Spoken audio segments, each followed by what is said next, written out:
Hello everyone, চলে এসেছি আবার নতুন একটা এপিসোডে, নতুন একটা ঘটনা নিয়ে। আজকের ঘটনাটা আমাদের পাঠিয়েছে আগরপাড়া থেকে।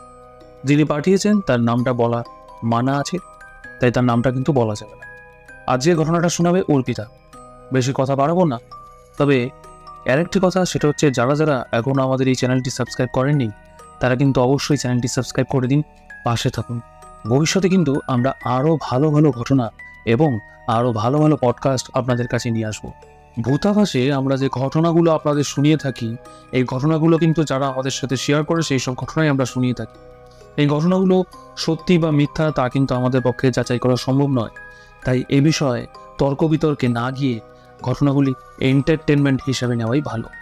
তাহলে চলে যাওয়া যাক ঘটনাতে। আজকের ঘটনাটা পাঠানো হয়েছে আগরপাড়া থেকে। ঘটনাটা যিনি পাঠিয়েছেন এইটা একেবারে ওনার নিজের সাথে ঘটে যাওয়া একটা ঘটনা। ওনারা ভাড়া থাকতেন, ভাড়াটে হিসাবে ওনারা এক একবার এক এক জায়গায় ভাড়া থাকতেন। তো যিনি ঘটনাটা পাঠিয়েছেন তারই একদম ছোটবেলায় তার সাথে ঘটে যাওয়াই একটা ভৌতিক ঘটনা। ভদ্রমহিলা ছোটবেলায় যেখানে ওনারা ভাড়া ছিলেন, ওনার ফ্যামিলিতে ছিলেন ওনার মা, ওনার বাবা, ওনার এক ভাই আর উনি। তো ওনারা যেই বাড়িটাতে ভাড়া গেছিলেন ঠিক তার পাশের বাড়িতে দুজন স্বামী স্ত্রী থাকতেন। দুর্ভাগ্যবশত ওনাদের কোনো সন্তান ছিল না। তো ভদ্রমহিলারা ওনারা যখন ওখানে ভাড়া গেছিলেন তখন থেকেই সেই যে পাশের বাড়ি থাকা স্বামী স্ত্রী, তার মধ্যে স্ত্রী যিনি ছিলেন ওনার ওই বাচ্চাটার প্রতি, মানে যিনি আমাদের ঘটনা পাঠিয়েছেন আমি তার কথা বলছি, তার ছোটবেলার যেহেতু ঘটনা, তো সেই বাচ্চাটার প্রতি ওনার একটা অনেক মায়া পড়ে যায়, যেহেতু ওনাদের নিজস্ব কোনো সন্তান ছিল না সেই জন্য। এবং তাকে ভালোবাসা এমনভাবে জড়িয়ে নিয়েছিল বাচ্চাটাকে যে সেই বাচ্চাটাও একটা সময় তাদের প্রতি খুব আকৃষ্ট হতো। নিজের মা বাবার কাছে তো থাকতোই স্বাভাবিকভাবে, কিন্তু তার সাথে বেশি থাকতো সেই স্বামী স্ত্রীর কাছে। এবং আস্তে আস্তে যত দিন যায় তত আশেপাশে সেটা সবাই জানতো ওই স্বামী স্ত্রী দুজনের মধ্যে কোনোদিনই বন্ডিং ঠিকঠাক ছিল না। এক প্রকার বলা যেতে পারে তাদের মধ্যে প্রত্যেক দিন প্রতিনিয়ত কিছু না কিছু কারণ নিয়ে ঝগড়া, ঝামেলা, অশান্তি লেগেই থাকতো। আর ভদ্রলোক যিনি ছিলেন, নিহাতে তাকে ভদ্রলোক কতটা বলবো জানা নেই, যাই হোক, ভদ্রলোক যিনি ছিলেন ওনার ক্যারেক্টারটাও সেরকম খুব একটা বিশেষ ভালো ছিল না। মানে অন্যান্য মহিলাদের প্রতি ওনার একটু দুর্বলতা ছিল। তো যাই হোক, এসব নানা রকম কারণে, কখনো কোনো মহিলাদের কারণে, কখনো বাজার নিয়ে, কখনো কাজকর্ম নিয়ে, কখনো সংসার নিয়ে, যেটাই হোক না কেন কোনো না কোনো বিষয় নিয়ে স্বামী স্ত্রীর মধ্যে হরদম ঝামেলা ঝঞ্ঝাট লেগেই থাকতো। কিন্তু ওনারা দুজনের একটাই দুর্বলতা ছিল, সেই বাচ্চা মেয়েটা। সেই বাচ্চা মেয়েটাকে কিন্তু ওনারা ভীষণ ভালোবাসতো, মানে বলতে পারেন, বললাম যেটা মেয়ের মতন পুরো। তো যাই হোক, এরকম মোটামুটি চলেছে 7 মাস 8 মাস। তারা ভাড়া আসার পরের কথা এটা, কিন্তু ওনাদের ঝামেলা আগাগোড়া থেকেই হতো। ভাড়া আসার পরে, মানে পাশের বাড়ির সেই বাচ্চা মেয়েটা, ওনারা ভাড়া আসার পরে এইরকম ঘটনা 6-7 মাস ওনারা পরপর দেখেছে, এই ঝামেলা ঝঞ্ঝাট। তারপরে বাচ্চাটাকে খুব একটা বিশেষ পাঠাতো না, কিন্তু ওই ভদ্রমহিলা বাচ্চাটাকে নিয়ে যেত, আর বাচ্চাটাও সেই ভদ্রমহিলার কাছে যেত, কারণ সেই বাচ্চাটা ভদ্রমহিলাকে এক প্রকার মায়ের মতন খুবই ভালোবাসে ফেলেছিল যেহেতু। তো যাই হোক, এরকম করে মোটামুটি অনেকগুলো বছরই এরকম কেটে গেছে। তো বাচ্চাটাও মোটামুটি অনেকটাই বড় হয়ে গেছে, কিন্তু ওনাদের ঝামেলা ঝঞ্ঝাটটা কিন্তু কোনোভাবেই কমেনি, কন্টিনিউই চলেছে। তখন অলরেডি ওই ছোট বাচ্চাটা কেটে গেছে 4-5 বছর, তার মানে বাচ্চাটা যথেষ্ট বড় হয়েছে। বড় হওয়ার পরে ঝামেলা ঝঞ্ঝাটটা এত পরিমাণেই বেড়ে গেছিল, তারপরে তাদেরও যেহেতু কিছুটা বয়স আরেকটু বেড়ে গেছিল। তো একদিন হঠাৎ লোকটা বাড়িতে আসে। ঘরে এসে ওনার কি মনে হয়েছে বা উনি কি ভেবেছে বা কি চিন্তা করেছে সেটা কারোর জানা নেই। ঘরে ঢোকার পর প্রথমে বউটাকে মেরে ফেলে, গলায় কাট করে, ঠিক এই জায়গাটা কাট করে বউটাকে মেরে ফেলে। মেরে ফেলার পর লোকটার মানসিক অবস্থা কিরকম ছিল, মানে এটা ভাবার বাইরে।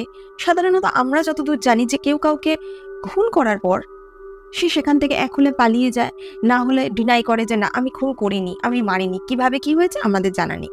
কিন্তু ওই লোকটা কিন্তু সেটা করেনি। উনি ওনার ওয়াইফকে খুন করার পর উনি নিজে গলায় দড়ি দিয়ে মারা যান। তখনও কেউ আশেপাশের কেউ কিচ্ছু জানতো না। যখন পরের দিন সকালবেলা মোটামুটি 10টা-11টা গড়িয়ে গেছে ঘড়ির কাঁটায়, তখন ওই বাচ্চা মেয়েটা সবার আগে যায়, গিয়ে অনেকক্ষণ দরজায় নক করে। কোনোরকম কোনো অ্যান্সার না পাওয়ায় সে ঘরে ফিরে আসে। ঘরে ফিরে এসে তার নিজের মা বাবাকে যখন বলে যে এরকম উনাকে অনেকবার ওনাদের দরজায় গেছি, মানে ওনাকে ছোট মা ডাকতো আর কি, তো ওনাদের দরজায় গেছি, ছোট মা কোনোভাবে দরজা খুলছে না, অনেকবার নক করেছি, কোনো রকম কোনো অ্যান্সার পাচ্ছি না, তখন না আশেপাশে সবাই অনেকটাই ভয় পেয়ে যায়। এবং সবাই মিলে যখন গিয়ে দরজায় অনেকবার করা নাড়ানোর পরেও দরজা যখন খোলেনি, তখন সে সময় সেই দরজা ভাঙা হয়। ভাঙার পর দেখে একজন গলায় দড়ি দেওয়া, আরেকজন নিচে পড়ে আছে, মানে একটা ডেড বডি নিচে পড়ে রয়েছে। পুলিশ ডাকা হয়। পুলিশ এসে পরে যখন সবকিছু পরীক্ষা নিরীক্ষা করলো, তখন গিয়ে জানতে পারে যে সেই লোকটা আগে তার স্ত্রীকে খুন করে, তারপরে সে নিজেই গলায় দড়ি দেয়। এইটা তো কেটে গেল। এরকমভাবে ওনাদের সৎ কাজ করা হয়েছে, দাহ সংস্কার সবই করা হয়েছে, কিন্তু সেই যে দিনের পর থেকে নিয়ে অনেক দিন কেটে গেছে, আশেপাশের কেউ একটা রাতের জন্য ঠিক মতন ঘুমোতে পারেনি। সেই যে চিৎকার, সেই চেঁচামেচির আওয়াজ ওই ঘর থেকে প্রতিনিয়ত ভেসে আসতো ঠিক রাত্রেবেলা দিকেই, যেই সময়টা ওনারা আর কি ঝগড়াটা বেশি পরিমাণে করতো, ঠিক ওই সময়টাতেই। এবং আশেপাশে যারা থাকতো, বিশেষ করে সেই বাচ্চা মেয়েটা বুঝতে পারতো যে ওই ঘরের সামনে দিয়ে কেউ যেন হেঁটে যাচ্ছে, বা ও যে ঘরটাতে থাকতো সেই ঘরের দরজায় কেউ যেন খুব জোরে ধুম ধুম করে বাড়ি মারছে, বা ওকে ডাকছে, বা ওকে ডাকার চেষ্টা করছে, যে ওকে, যেহেতু ওদের কাছে বেশিরভাগটা থাকতো, বেশিরভাগটা বলতে কম বেশি করে আর কি, মেয়েটা বুঝতে পারতো বা শুনতে পারতো যে মেয়েটাকে ডাকছে, মেয়েটা ফিল করতে পারতো। এরকমভাবে অনেক দিন কেটে গেছে, 3 মাস বছর গড়িয়ে গেছে। তারপরে একদিন সবাই মিলে ঠিক করলো যে ওই বাড়িটা পুজো টুজো করে বিক্রি করে দেবে, এবং সেরকম যেরকম কথা সেরকমই কাজ। পুজো টুজো দেওয়া হলো বাড়িতে সবাই মিলে, আশেপাশে পাড়ার সবাই মিলে। পুজো দেওয়ার পর বাড়িটা বিক্রির জন্য লোক দেখা শুরু হলো, এবং যারা ওই বাড়িটার ব্যাপারে জানে, নিশ্চয় জেনে বুঝে কেউ ওরকম একটা ভৌতিক বাড়ি অন্তত নেবেন না। তারপরে অনেক খোঁজ খবর করার পরে একটা কাপল ওই বাড়িটা নিল, এবং তারাও সদ্য বিবাহিত। তারা তখন বাড়ি খুঁজছিল, অত কম দামে অত ভালো একটা জায়গায় বাড়ি কেউ, নিশ্চয় অনেকেই আছে যারা জানে না ওই বাড়ির ব্যাপারে, তারা ছাড়তে চাইবে না। আর আশেপাশে সবাই ওইটা পুরো দমে চেপে গেছে যে ওই বাড়িটার আগের হিস্ট্রি কি ছিল সেটা তারা কেউই কিছু বলেনি। এবং সেই কাপলটা সেই বাড়িটা নিল, কিনে নিল। কিনে নেওয়ার পর, এবং ওরা যেহেতু সদ্য বিবাহিত কাপল, তো তারা ওই বাড়িটা কেনার আগে একটা ফ্ল্যাটে ভাড়া থাকতো। তো ওদের মধ্যে খুব ভালোই বন্ডিং ছিল, যেটা শোনা গেছে বা যেটা ওনারা বলেছে, ওনাদের মধ্যে বন্ডিং খুবই ভালো ছিল। যাই হোক, ওনারা ওই বাড়িটা কিনলো। কেনার পরে সবই মোটামুটি ঠিকঠাকই চলছিল। 1-1.5 মাস কেটে যাওয়ার পর থেকে বুঝতে পারতো না কি এমন কারণ ছিল, বা আদৌ কোনো কারণ ছিল কিনা, দুজনের মধ্যে কিছু না কিছু ব্যাপার নিয়ে ঝগড়া ঝামেলা লেগে যেত। হয়তো তো সেটা সামান্য থেকে সামান্যতরও যদি হতো, বা সামান্যতমও যদি কিছু হতো, সেটা নিয়েও সামান্য হয়তো একটা জলের বোতল বা একটা মগ কিংবা একটা পেন, কিছু না কিছু বিষয়, যে জলের গ্লাসটা এখানে কেন রাখা, জলের বোতলটা এরকম ভাবে কেন রাখা, এরকম ছোটখাটো কিছু বিষয়, এইসব নিয়ে একটা ঝামেলার সৃষ্টি হতো। ঝামেলাটা হতে হতে এমন একটা জায়গায় গিয়ে দাঁড়াতো যে হয়তো রাত্রেবেলা লোকটা হয়তো ঘর থেকে বেরিয়ে কোথাও হয়তো চলে গেল, বা হয়তো মহিলাটা বাইরে এসে বসে খুব চিৎকার করে করে কাঁদছে। কিন্তু সব থেকে দুর্ভাগ্যের ব্যাপার এটাই হলো যে সেই কাপলটা বাড়িটা কেনার আগে কেউ যদি একবার বলতো যে ওই বাড়ির হিস্ট্রিটা কি ছিল, তাহলে হয়তো সেই সদ্য বিবাহিত হওয়া মেয়েটার জীবনটা হয়তো বেঁচে যেত। হঠাৎ একদিন এই অশান্তি দরুন ছেলেটা যখন কাজে গেছে, কাজ থেকে এসে দেখে মেয়েটা সুইসাইড করেছে। তারপর থেকে নিয়ে পাড়ার সবাই মিলে ঠিক করলো ওই বাড়িটা ওরা বিক্রিও করবে না, কাউকে ভাড়ার জন্যও দেবে না, কাউকে কোনো রকম ইনসিস্টও করবে না বাড়িতে থাকার জন্য। ওই বাড়িটা এখন একটা ভঙ্গুর বাড়িতে পরিণত হয়েছে। আর সেই যে ছেলেটা যে কিনা সবকিছু হারিয়ে ফেললো, তার এখন আর কোনো খোঁজ পাওয়া যায়নি, সে ওই বাড়িটা ছেড়েই চলে গেছে। মেয়েটা কিভাবে মারা গেছে? মেয়েটা হঠাৎ সুইসাইড করেছে। মানে সকালে যখন ছেলেটা কাঁদতে গেছে, গিয়েছে তখনও ঠিক ছিল? তখন ঠিক ছিল, কিন্তু এই যে অশান্তি অশান্তি আর অশান্তি, সেই অশান্তিটা সেই মেয়েটা নিতে পারেনি, তাই স্ব ইচ্ছায় সে সুইসাইড করেছে। আর ছেলেটাও বাড়িটা ছেড়ে দিয়ে চলে গেছে। কোথায় গেছে, এখন কোথায় আছে কারোর জানা নেই। কিন্তু আশেপাশে লোকজনরা যদি একবার বলতো, তাহলে হয়তো আজকে একটা জীবন বেঁচে যেত, আর একটা সংসার বেঁচে যেত। আর সেই যে বাচ্চা মেয়েটা, সেই বাচ্চা মেয়েটা আজ তো অনেকটাই বড় হয়ে গেছে। ওরা ওই বাড়িটাও ছেড়ে চলে গেছে, কারণ ওই বাচ্চা মেয়েটা ওই বাড়িতে থাকতে পারেনি। ওই বাচ্চা মেয়েটা ওই বাড়িটা ছেড়ে ফ্যামিলি সমেত ওর মা বাবারা অন্য জায়গায় ভাড়া চলে গেছে। অতএব আমাদের একটাই কথা বলার, কেউ বাড়িঘর দেখতে গেলে বা কিছু করতে গেলে আশেপাশের লোকরা একটু সঠিক কথাটা বললে হয়তো অনেকগুলো জীবন ভালো হয়, কিংবা সংসারটা ঠিক থাকে। তো আপনাদের এই অর্পিতার ঘটনাটা কেমন লাগলো অবশ্যই কিন্তু আমাদের কমেন্ট করে জানান। ভালো লাগলে কিন্তু অবশ্যই একটা লাইক করবেন, চ্যানেলটাকে সাবস্ক্রাইব করতে ভুলবেন না। আজকে আপনাদের জন্য একটি বোনাস ঘটনা রয়েছে। আজকে আমাদের দ্বিতীয় ঘটনা যেটা আপনাদের শোনাচ্ছি, এই ঘটনাটা আমাদের পাঠিয়েছে দক্ষিণ 24 পরগনার ঠাকুরপুকুর এলাকা থেকে দীপঙ্কর পাল।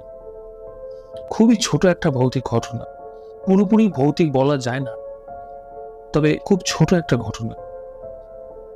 উনি একদিন ওনার যে বাড়ি, সেই বাড়ির ব্যালকনিতে বসেছিলেন। ওনাদের একটা পোষ্য বিড়াল ছিল। ঠিক সন্ধ্যের আগের মুহূর্ত, বিকেল বিকেল হয়েছে, মানে বিকেল থেকে সন্ধ্যের দিকে হবে, বৃষ্টি হয়ে গেছে কিছুক্ষণ আগে। উনি বসেছিলেন ব্যালকনিতে ওনার সাথে ওনার বিড়ালটাকে নিয়ে। হঠাৎ করে ওনার বিড়ালটার দিকে উনি যখন লক্ষ্য করলেন, তখন যেন মনে হলো যে বিড়ালটা অনেকটা রেগে রয়েছে। মানে বিড়াল রেগে গেলে যেরকম হয়, অর্থাৎ কোনো পোষ্য বিড়াল যদি বাইরের কোনো বিড়ালকে দেখতে পায় তাহলে যেরকম আচরণ করে, অর্থাৎ রেগে যায়, যেমন বিড়ালের আচরণে পরিবর্তন হয়, সেরকম একটা আচরণ করতে দেখা যায়। তো উনি আশেপাশে কিন্তু কোনো বিড়াল বা কোনো কিছুই প্রথমে দেখতে পাচ্ছিলেন না। কিছুক্ষণ পর উনি খেয়াল করলেন যে ওনাদের যে দেওয়াল, অর্থাৎ ব্যালকনিতে বসেছিলেন, বাড়ির যে দেওয়াল, ওখান থেকে একটা স্বচ্ছ কাচের মতন অবয়বকে উনি লক্ষ্য করলেন, যেটা উনি তুলনা করেছেন ওই প্রেডিয়েটার সিনেমাতে যে প্রেডিয়েটার ছিল, স্বচ্ছ কাচের মতন আমরা দেখেছিলাম, কিন্তু তাকে পুরোপুরি দেখা যাচ্ছিল না। তো সেরকম একটা অবয়বকে কিন্তু উনি লক্ষ্য করেন। দেখলেন যে দেয়াল বেয়ে অনেকটা উঠতে উঠতে তো উনি খেয়াল করলেন, কিছুক্ষণ খেয়াল করলেন, তারপরে দেখলেন যে অবয়বটা মিলিয়ে গেল এবং ওনার বিড়ালের আচরণের যে পরিবর্তন দেখা যাচ্ছিল, সেই বিড়ালটাও কিন্তু শান্ত হয়ে গেল। ওনার সাথে এই ঘটনাটা যখন ঘটেছে, তার ঠিক কয়েকদিন আগেই ওনার বাবা মারা যান। ওনার বাবা ছিলেন একজন রিটায়ার্ড পার্সন। যখন মারা যান, উনি সেদিনকে কিন্তু ব্যালকনিতে বসে ওনার বাবার কথাই ভাবছিলেন। তো উনি লিখছেন যে ওনার মনে হয়েছিল যেন ওটা ওনার বাবারই আত্মা, যেহেতু উনি ওনার বাবার কথা বসে ভাবছিলেন। এবং উনি এটাও লিখছেন যে ওনার এটা মনে হয়েছে যে আত্মা কিন্তু মারা যাওয়ার পরেও ছেড়ে চলে যায় না, বাড়ির আশেপাশেই থাকে, কারণ ওই বাড়ির প্রতি তার অনেক মায়া জড়িয়ে থাকে। তো এটাই ছিল এই ঘটনা, খুবই ছোট্ট একটা ঘটনা। কেমন লাগলো আজকে দুটো ঘটনা অবশ্যই জানান। আর চ্যানেলটাকে কিন্তু সাবস্ক্রাইব করতে ভুলবেন না, প্লিজ চ্যানেলটাকে কিন্তু সাবস্ক্রাইব করুন। দীপঙ্করবাবু, আপনাকে অনেক ধন্যবাদ আমাদের সাথে ঘটনাটা শেয়ার করার জন্য। আপনারাও কিন্তু চাইলে আমাদের সাথে আপনার ঘটনা শেয়ার করতে পারেন। আপনার সাথে ঘটে যাওয়া কোনো সত্যি ভৌতিক ঘটনা বা ভৌতিক কোনো অভিজ্ঞতা আমাদের সাথে শেয়ার করতে পারেন। আমাদের হোয়াটসঅ্যাপ করে পাঠিয়ে দিতে পারেন, হোয়াটসঅ্যাপে লিখে পাঠিয়ে দিন, অথবা ভয়েস রেকর্ডিং করেও কিন্তু পাঠাতে পারেন। অথবা আপনারা যদি আমাদের সাথে মুখোমুখি বসে ঘটনা বলতে চান, তাহলেও কিন্তু আমাদের সাথে হোয়াটসঅ্যাপে যোগাযোগ করুন, আমরা পৌঁছে যাবো আপনাদের সেই ঠিকানায়। তো আপনারা চাইলে আমাদের স্টুডিওতে এসেও ঘটনা বলতে পারেন। আরও ভালো ভালো ঘটনা এবং আরও ভালো ভালো পডকাস্ট আমাদের এই চ্যানেলে আসতে চলেছে। তাহলে ফিরবো এরপরে আবার কোনো নতুন পডকাস্ট নিয়ে, অথবা নতুন কোনো সত্যি ভৌতিক ঘটনা নিয়ে। ততক্ষণ good night and take care.